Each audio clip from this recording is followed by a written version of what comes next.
I don't know if this is true or not. I don't know if it's just that there's maybe less of a belief in the intangibles because we've outsourced our intuition these days. We look for other people to tell us what's good for us. We look for other people to tell us what steps to take next. We look for other people to tell us what we need. And there's so much noise and at the same time, a lot of conflicting information on a lot of topics. So I think that's a cue for us to step back and listen to our intuition. What does your body need? What is your body telling you?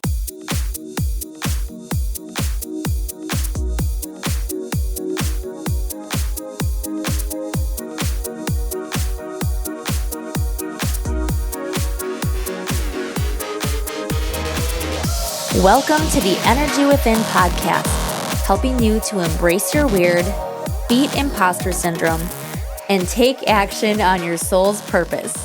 My name is Carrie Jokala. I am your host. I am a Reiki master teacher, a fitness instructor, a wife, a mom to 2 little boys, and this is episode 199.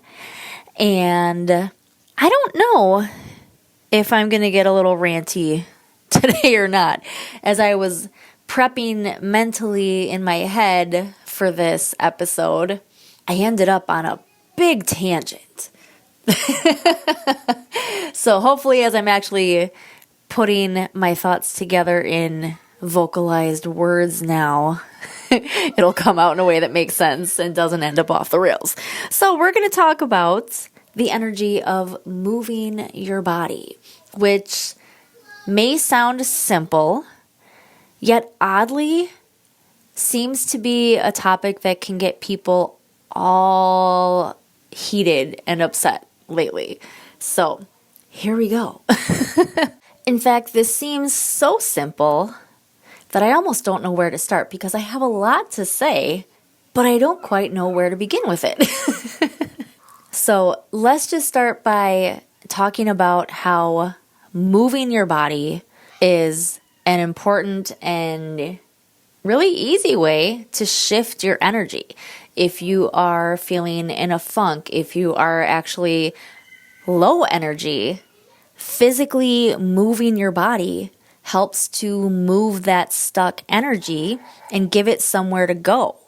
And of course, the first thing we tend to think is exercise, go do a workout, but it doesn't even have to be that. It can be as simple as just getting up and going outside, going for a walk outside, or just physically moving from one location to another, as in a more positive, refreshing environment that can have that kind of effect on your body, which we'll get a little bit more into. But even just getting up and literally just shaking. It might feel weird, and obviously maybe you don't want to do it in front of other people unless they are people who understand and would get it, or maybe even jump in with you. But here I go again, about to reference a book that I have yet to read and really should read, want to read, and just haven't. But the title is kind of all you need to know. The Body Keeps the Score. Our body keeps that stuck energy. So if there's something that we haven't been dealing with, we've been avoiding, it tries to get our attention by manifesting physically if we don't take care of it prior to that point. It gets louder and louder and louder, and the last step is affecting your physical body. And so we can use, obviously, Reiki, meditation, all different forms of energy work to shift the energy and move it out of us that way. But it can be as simple as moving your body to make that shift happen. And here's the part where, when I was thinking about all of this, my mind started wandering and going off on different tangents. But here's where it seems like this kind of stuff, for whatever reason, can upset some people these days. I come across so many videos where people are sharing something, some information, or even their own personal experience about something.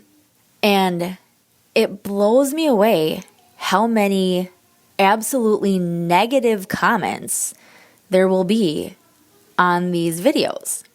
And just a sort of side note, first thing, I think a lot of people for some reason don't take into account the fact that you absolutely can't share every possible supporting fact or whatever in a quick video.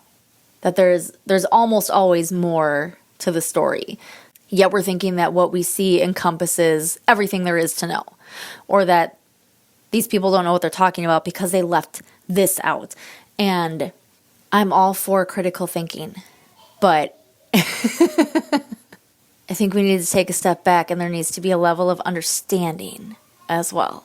So I don't know where I'm going with that, but that's just, here you go. So an example.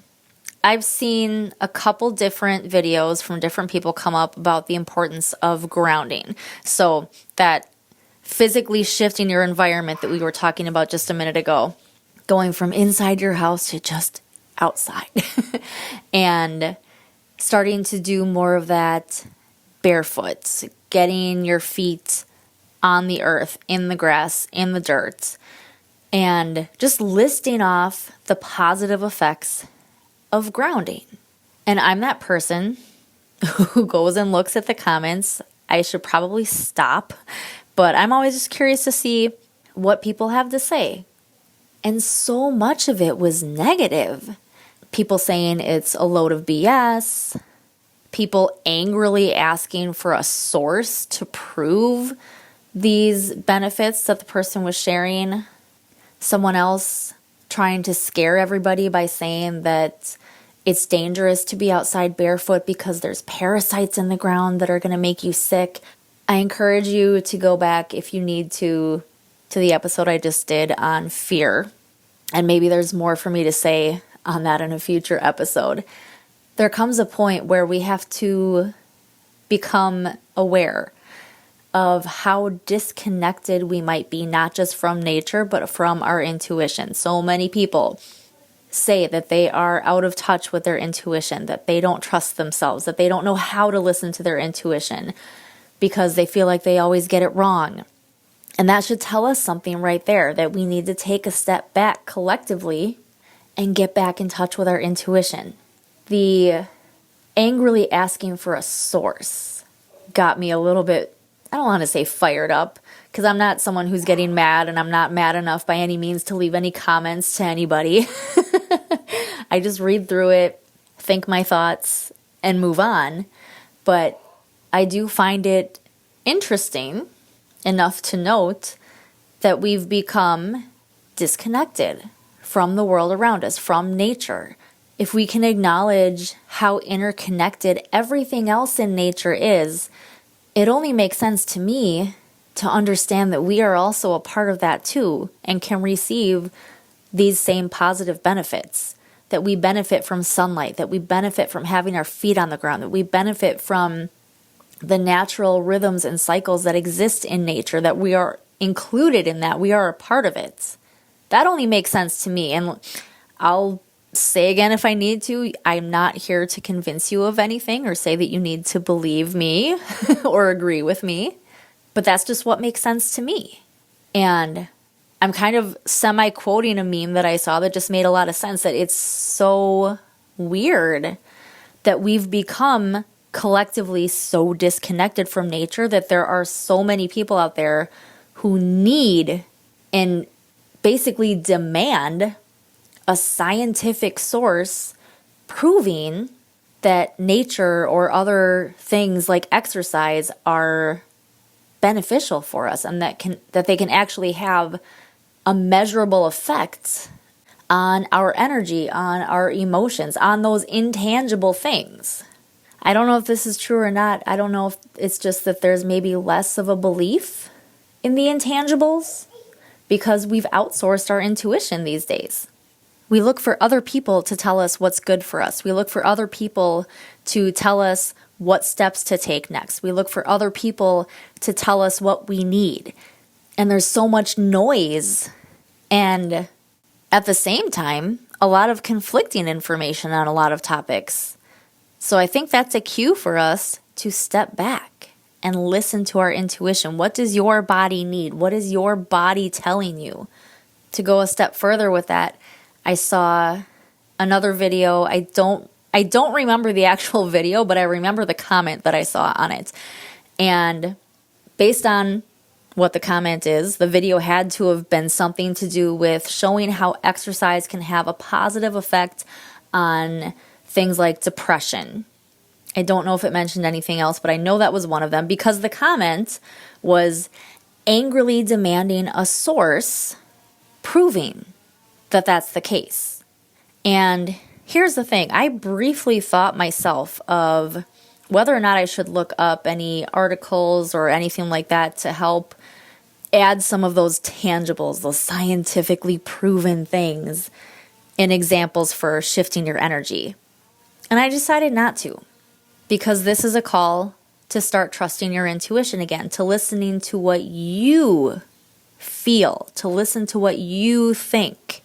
In fact, in renewing my personal trainer certification not too long ago, one of the articles that I chose to read to get my credits was something about exercise having a positive effect on anxiety. So somewhere in my computer, I'm sure I have those studies and that evidence regarding anxiety and exercise having a positive effect on that. But there was so much stress in the study itself, not necessarily in the article, but what they were quoting from the study itself, making sure that it was very clear that this was correlation, but not causation, and it was not strong enough evidence to where they would recommend a psychiatrist or a therapist or whoever can prescribe. I don't know the specific, what the difference is between who can prescribe stuff and not. Maybe it's a psychiatrist, I don't know. But nonetheless, people who are receiving treatment,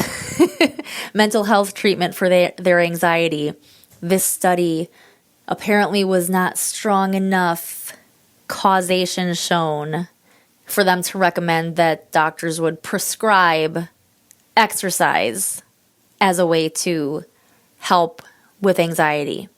And it was something about how they couldn't quite determine the absolute best exercise, the best format, the best length of time, the best number of days per week to do said exercise.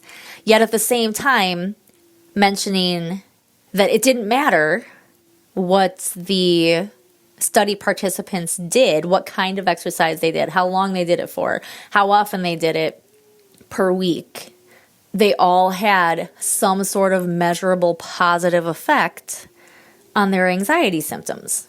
And I'm not really sure what my question here on this is, but maybe it's, do we really need other people to prescribe things like that for us? In something like that, is correlation enough? Is your own personal experience enough? In situations like this, where it's your own personal emotions, your own things that you're dealing with, is a study of one, aka your personal study, your personal experience, enough? I think it should be. I think we need to stop waiting for validation and affirmation from others when it's something positive that we know is having a positive effect on us. I'm not advocating for anyone to go do something that's going to harm them simply because in the moment it feels good. I'm talking about things that we can agree, like exercise, like moving your body, like getting outside in fresh air, in sunlight, are positive for us. If we can do these things without needing science to prove that to us. I think it's cool if we want to have studies where it's like we figured out what the positive effects are of doing this exercise is, or we figured out how this type of movement positively affects the body.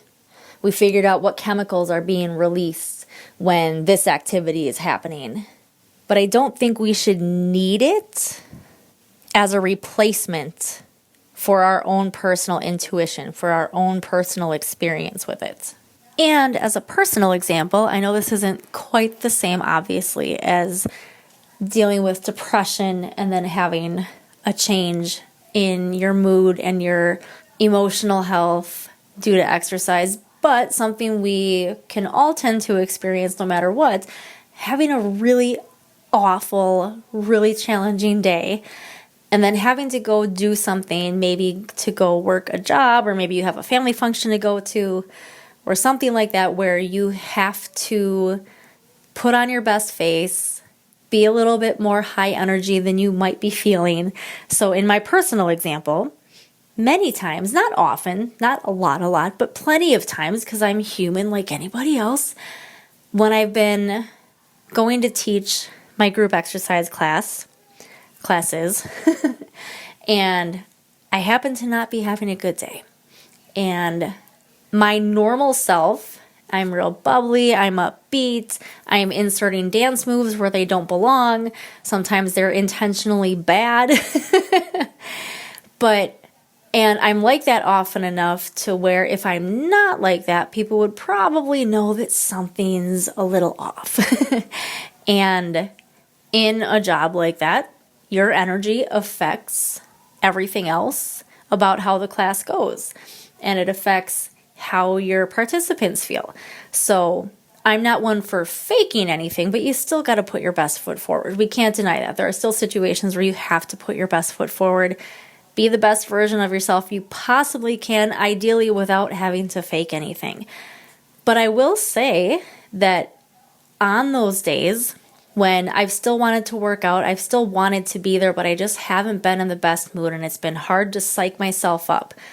I give the best I can, but then I've noticed when I start, I don't know if it's letting myself or making myself or somewhere in the middle, but getting myself to still insert the weird, odd, hopefully funny dance moves that I tend to put in my workouts, I noticed that it really does shift my energy. I feel happier. I feel better when I let my body move. So in some cases, for me, just a personal example, my personal experience is, sometimes just doing the workout is enough. Sometimes doing a high intensity workout, maybe punching the bag or something, is enough to get that energy out.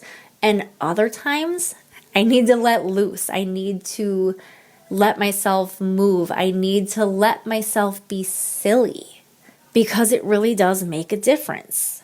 So if you can get yourself to do the things that you know, intuition-wise, your intuition knows is going to shift your energy. If you can get yourself to do those things, you can prevent yourself from collecting that stuck energy.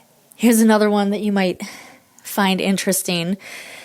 So there's a podcast that I've listened to some episodes of. I haven't listened to a ton. I just want to make sure I say the right name. It is the Highest Self podcast. And I remember seeing the title of this episode, but I have not listened to it yet. But I did raise a bit of an eyebrow at it. But I also do understand where she's coming from. It was something about, let me find it. Okay, the title of the episode, the first part of it is Twerking and Belly Dancing as a Spiritual Practice. And I also recall back when that episode was out, I follow this person, Sahara Rose, I think is her name, on Instagram.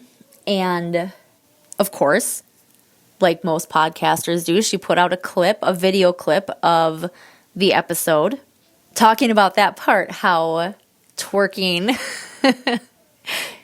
can be a spiritual practice. Now, on the surface, that seems just weird, right? We can admit that. But if you think about what she's saying, you listen a little bit more, even just in this 1-minute clip that she has on Instagram. Because like I said, I haven't listened to the whole episode, but this 1-minute clip, before she mentions anything about twerking in the clip, she's talking about how women in particular, we tend to store a lot of trauma, emotional trauma, in our hips. And first of all, the body keeps the score. Secondly, that's right around our sacral chakra, our root chakra. Those are all having to do with safety, security in the roots, and sexuality, relationships, and creativity in the sacral. That's all right there around the hips. And of course, women, our womb space, right in that sacral area, right in the hips. And that's just where we end up storing a lot of that stuck energy. And in that advanced book of chakra healing, I think it's called, of all the times I referenced that book when I was doing the chakra episodes, and now I can't remember the full title, but that advanced book of chakra healing that I was referencing, it mentions that a lot of women's power, energy, like our source, is actually the sacral. And for men, I think it's the roots. But sacral, womb space, hip area. Think of all the things that we go through, like carrying babies, giving birth. And then the flip side, anyone who's suffered any sexual trauma, and even if it wasn't quite that extreme, any just relationship issues, traumas, negative experiences that maybe aren't fully processed, those get stored in the hips. And I feel like, personally, in my experience, that makes a lot of sense. I know my hips have become very tight and stiff over the years, and I can think back to instances in childhood and growing up in young adulthood where not necessarily anything extreme happened, but I can just think of moments where I kind of wanted to turn off myself, like turn off my visibility as a form of protection. Not letting my hips physically move the way they're supposed to move, walking a little bit more stiff. Just trying to hide in general. The fear of being seen, the fear of being made fun of if I was seen. Trying to withdraw and retreat. And then here, however long it's been since that episode, I'm not really sure what date that came out, I didn't look, but it's a while back. I had to scroll back a little bit to find where that episode was. And so I get what she's saying when she starts talking about how moving the hips, maybe not specifically just twerking, but I think she's just using that kind of as an example in a way, like letting that movement happen in the body, letting your hips move, shaking out that energy, just physically getting it to move and getting it out of that area of the body to help release it. That makes sense how that would tie in as a spiritual practice if you're consciously doing it that way. And maybe, I don't know, maybe it works unconsciously too. Letting that kind of movement happen.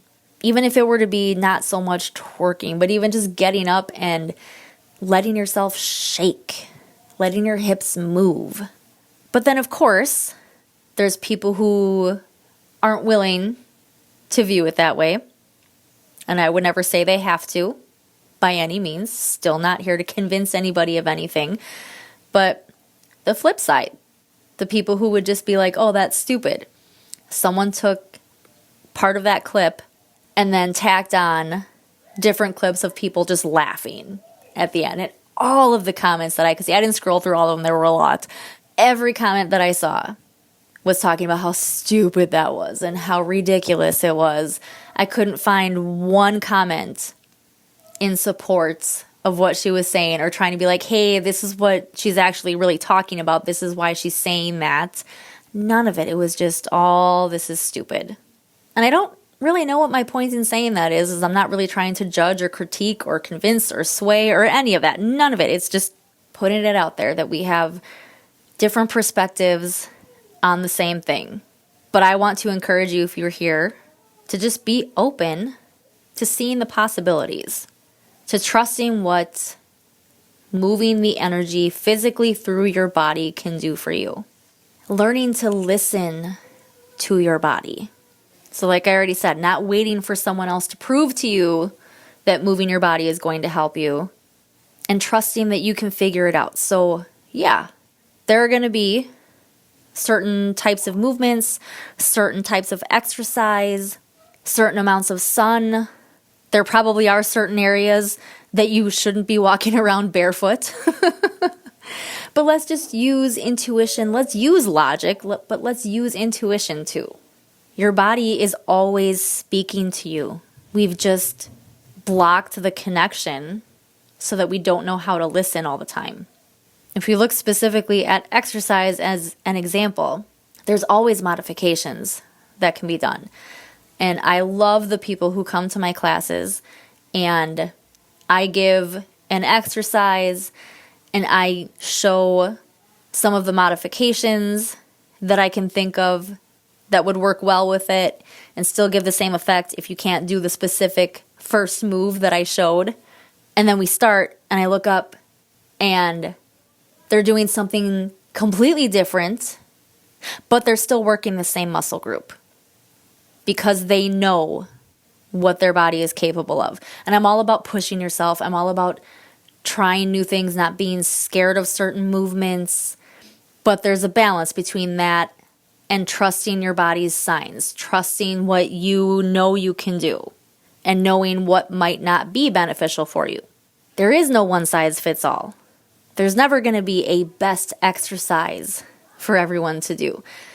Every type of movement is going to have perhaps different noticeable effects. They'll affect certain parts of the body differently. So obviously there may be some types of movement or exercise that you want to do for one part of the body that don't make sense in another part of the body, or for this type of emotional struggle, but not this one. And go ahead and do some research on that, but then sit back, process it, and run it through your intuition. It's all connected. Our energy body, our soul, our emotions, our mind, and our body. I think it would be so weird to try and think that every part of us operates completely independently of every other part of us. It's all beautifully interconnected. And just like our soul is always speaking to us, our body is always speaking to us. We really do have all the answers that we need inside of us. And I was thinking about this earlier too, and I wanted to throw in, I don't know if I'm saying this just for a laugh or if someone really needs to hear this, but obviously it's not that you have the answer to this calculus question inside of you already and you can just magically pull it out. But you do have the answer to what you need to be happy. You do have the answer to what your purpose is. You do have the answer to who you really are and who you are meant to be here on earth in this lifetime. You do have the answer to what's going to make you feel better. We just need to get quiet and we need to listen. I also saw a video on beekeeping, and it said something to the effect of beekeepers tend to live longer than any other profession. And it was attributed to the frequency from the buzzing from the bees. And it said a lot more than that. I don't remember exactly. Otherwise I would share with you. But my point is here again, in the comments, there were people. There was actually a good mix on this one. There were people in support of it, and there were people calling BS. And I wonder there, as we learn more about sound healing, maybe it's just my own perspective and what I see in the world that I'm living in and the things that I look for and what the algorithm is showing me, but it seems to me like sound healing is starting to come up more everywhere, and I promise eventually my sound healing meditations are coming, but they also might be reserved for the membership, which we'll talk about later. Well, they may be shared between both, but there will be a little bit of a difference. But anyway, as we learn more about sound healing, frequency, vibration, people talk about being high vibe, raising your vibration, raising your frequency. And then a video comes along talking about how beneficial emotionally the buzzing from bees can be. And people are asking for a source and calling BS. My question is, does it matter? Like in something like this, in a situation like this, does it really matter if the claim that beekeepers live longer than other professions is true or not? I can see personally, although I would not want to be around that many bees, but I can see how there would be a calming effect as long as you are calm in that situation. I probably wouldn't be. But as a beekeeper, you're likely calm in that kind of situation. I could see how being around that buzzing in that frequency would have a positive effect energetically. So for someone who has no interest in becoming a beekeeper, does that information matter? Probably not. Yet people get so stirred up about it that they want to leave comments calling BS. For the beekeeper, doesn't matter if the claim of living longer is true or not. I don't know. I'm not a beekeeper, but I would think that if they could attest to just the positive effects of being a beekeeper, that for them, that's all they need to know. It's personal experience. And if it's having a positive effect, if it's something positive that's having a positive effect, do we really need someone else to prove it to us? So with that said, let me invite you to my membership, which I've been talking about for a few weeks now. It is called Glow, the Confidence Club, and we've already done the very first group Reiki session, so that is up and available for you to go participate in. And the next thing coming up, I'm about to set a date. It's probably going to be sometime in the last full week of this month, so probably sometime next week. I just have to specifically pick a day, and I'm probably going to try to do that today, the day I'm recording this. But the next thing is going to be our live meditation, which will then also, of course, be available as a replay for those inside the membership. But it will also be made available for those inside the membership as an MP3 that you should just be able to download, provided I can do this correctly. So that's the goal.